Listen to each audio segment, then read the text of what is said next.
الماركه عن طريق فرانك اوليفي، يدعو يلعب كره ممتاز والهدف الترجي سجل، الترجي سجل كره بالشبكه وهدف عن طريق بن غيث الجزائري. هذه المره يسدد كره ماكنه صعبه جدا على ابو جبل، والفريق التونسي يتقدم بال1-0. الثالثه ثابته بكشخه، الثالثه بالشبكه.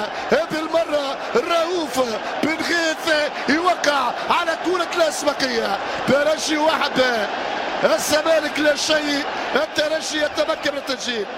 ترجي فريق قادر على صناعة العبور، فريق عالي الكعب ورفيع المقام وصاحب حضور، فريق قوي يكرس منطق التفوق في أي مكان وفي أي زمان. أسبقية الترجي وستبات في الدفاع الزملكاوي. كورة من حمدو للمتقدم من الخلف، شوف لعبها كورة أرسلها بالزاوية البعيدة من غيث. فرحت بن شرفية بأسبقية الاسبيرانس. ترجي 1 ما اعطاش الفرصه للزمالك. هنا جبل ان ينطلق بالكره، يساعد التعادل والتعادل. اي صاروخ هذا، اي كره هذه، والناجم يرد على الجزائري. اذا كان الترجي سجل عن طريق بن غيث الجزائري، فالزمالك يعدل عن طريق المغربي والنجم. 1-1 والفريق الزملكاوي يتمكن من ادراك كره التعادل. قذيفه من مسافه بعيده، النجم يعبر الكفه. 1-1 والفريق الزملكاوي يرجع للمباراة. يتنفس الفريق الزملكاوي بهدف النجم.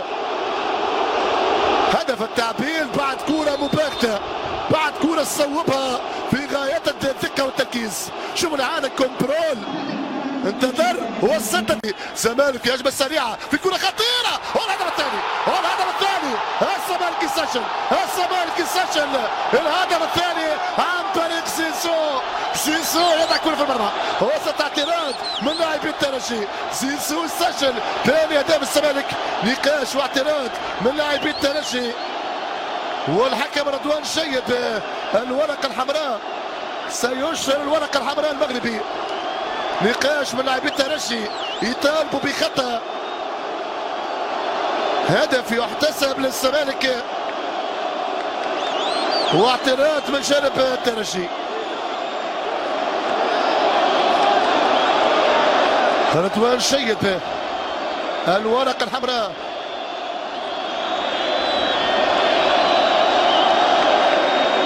مسار النقاش مستمر.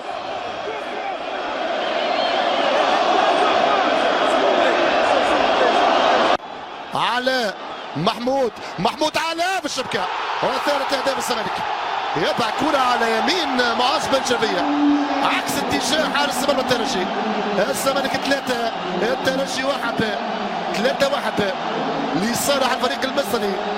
صحيح يعني تقدم للزمالك بفرق هدفين، ولكن لا ننسى نهاية تشامبيونز ليج 2018 ايضا الترجي خسر من الاهلي 3-1، والريمونتادا في ملعب رادس 3-1. صحيح تفوق لفريق الزمالك، ولكن في لقاء اياب وفي 90 دقيقه في رادس.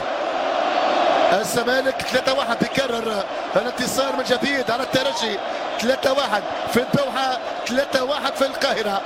محمود علاء يفاجئ ويغالط الحارس بن شرفية، وثالث اهداف الزمالك.